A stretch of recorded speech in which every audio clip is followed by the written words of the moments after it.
Today we repaired the QCO control cabinet. The customer reported a power failure.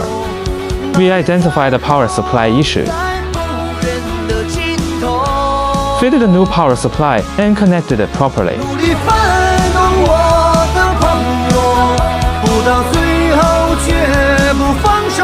Tested right after replacing the power supply. Connect the teach pendant and robot to the control cabinet. The teach pendant shows normal operation. The robot is moving flexibly. Again.